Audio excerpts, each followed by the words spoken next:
Another day, another link sloth. This time, another right back. Wan-Bissaka it's up in the air at the moment. It might be closer since recording this, but we're now linked with Arnau Martínez of Girona.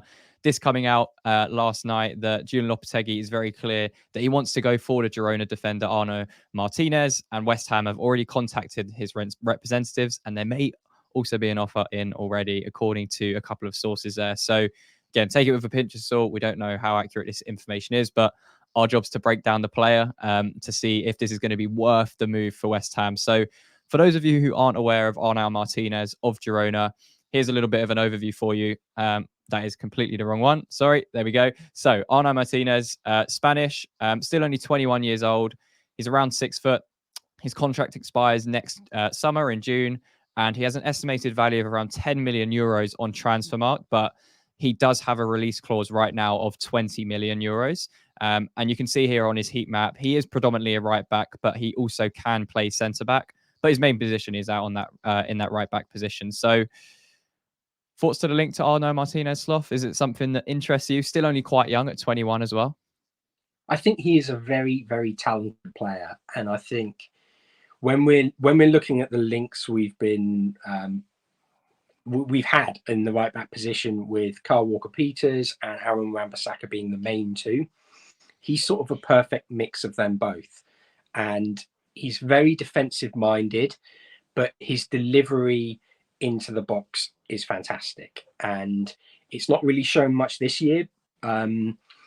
If you go off the sort of the statistics, he is not someone who's produced much on paper this year because he hasn't played as much as he did in his proper full season where he really broke out, and he got 4 assists and 3 goals. Yeah. And this season he's kind of seen his minutes limited a bit, but as you mentioned, it's more so that I think Girona were trying to protect him and rotate him in. So he is someone that I think offers that perfect balance.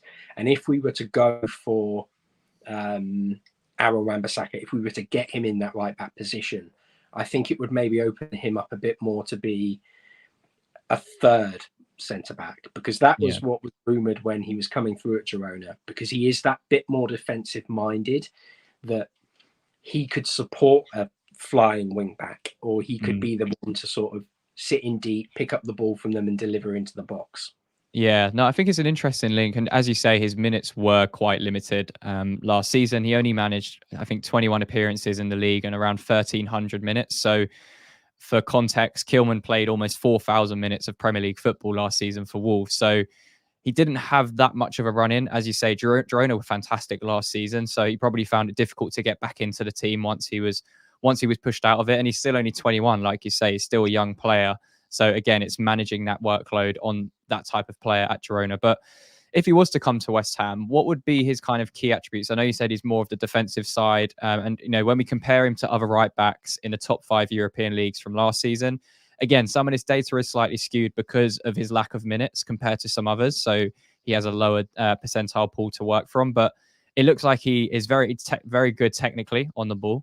And again, offers that defensive aspect as well. So yeah, talk to me about Arnau Martínez and his play style. Well, that's spot on. I think that, you know, you've got to factor in that he only started 14 games as well. So he's got a very good first touch. He is someone who, as I mentioned, he's quick, but he doesn't rely on that. He doesn't play like a Kyle Walker.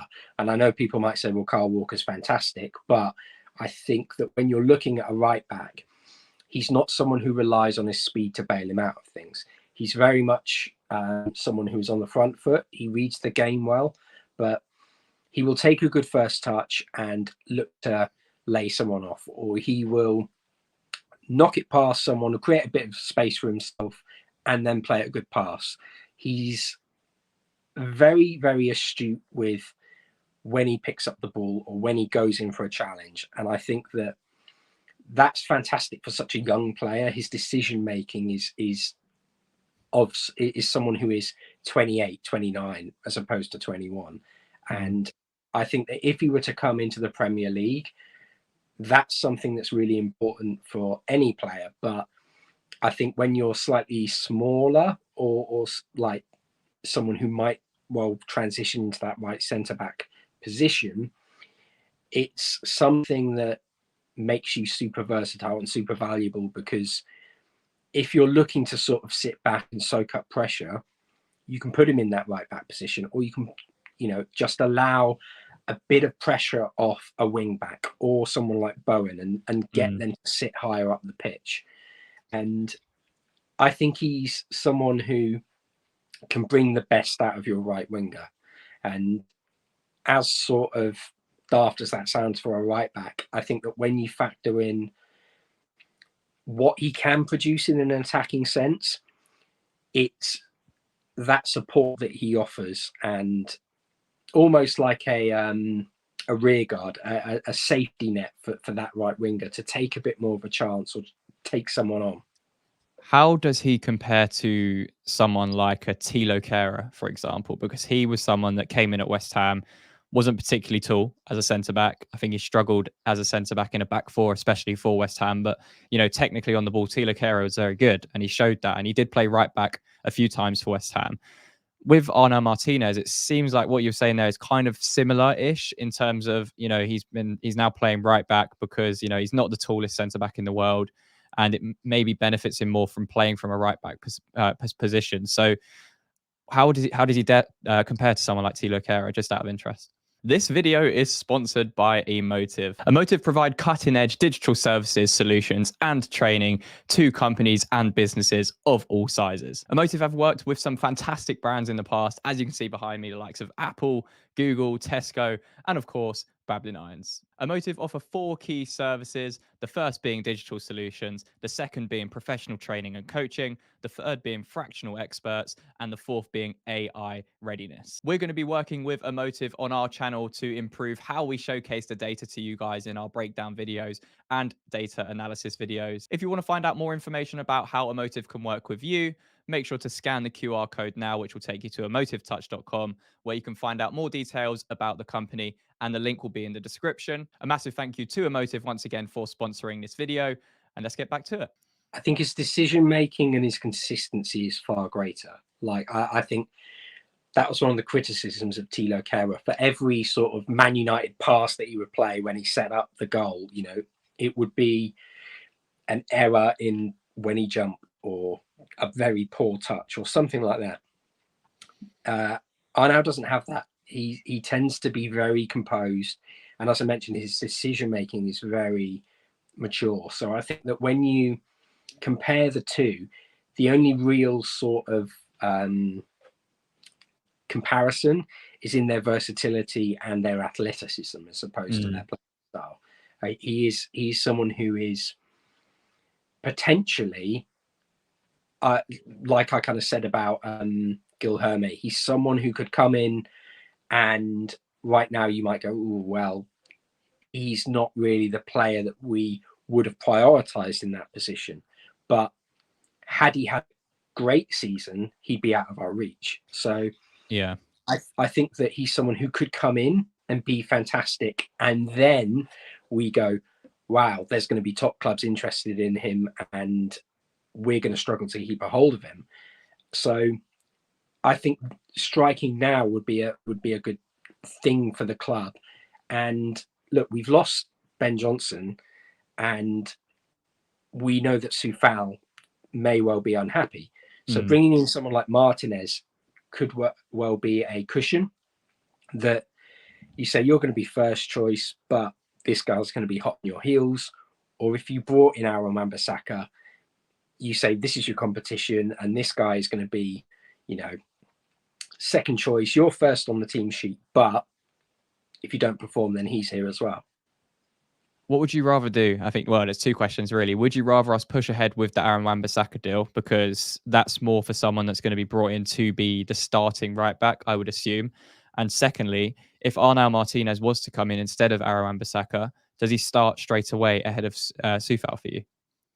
I think he starts. Well, it's very difficult, because I think Soufal got 7 assists last season, and he was a good player. Like let's not pretend that he hasn't been one of our standout defenders for the past few seasons.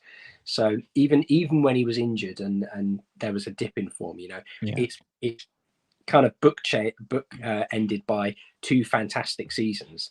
So I think Soufal has earned his starting place, and if we choose to keep him, then I think he deserves that. So I wouldn't say he comes in and starts, because, as I said, I think Soufal deserves that. But does he deserve that if Wan-Bissaka comes in? What's the difference there? I think that's when there's a bit of a power struggle, and we probably look to move on Soufal, just because I can picture him basically thinking, well, he won't want to be back up, will he? No, exactly. And while I think that Wan-Bissaka is the better player at the moment, I think Martinez has a higher ceiling.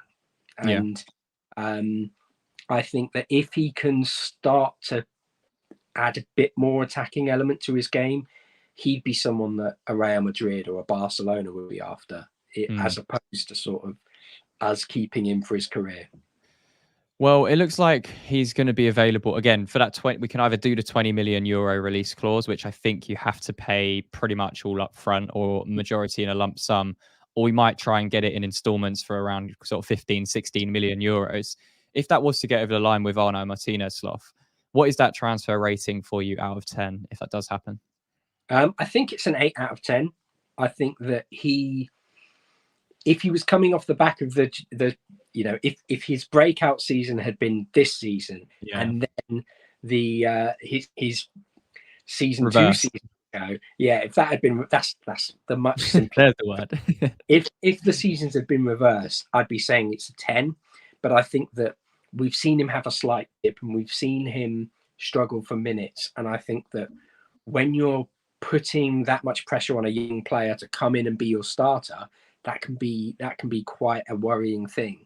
However, I do think he is someone that can go to that next level and earn a spot and cement it. So I'd give it an 8 out of 10.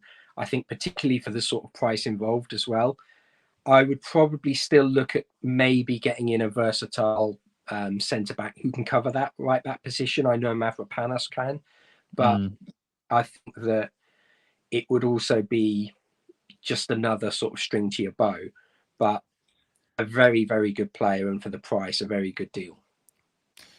Interesting. Yeah, I think it would be a smart move. Like you say, it's someone who has maybe a higher potential ceiling than someone like Wan-Bissaka right now, but you're investing for the future, and you're putting that reliance on Kufal to do maybe one more season, and then Martinez could be ready to step up and integrate straight away into that first team from next season as the starting right back. So yeah, he also has 0 injuries so far in his career, according to Transfermarkt. So I think that's a massive bonus as well. But yeah, let us know in the comments down below what you think about Arnau Martínez after seeing all of this data and analysis and stuff, because the right back position is still something we need to address. And as the window continues, it's getting a little bit more desperate.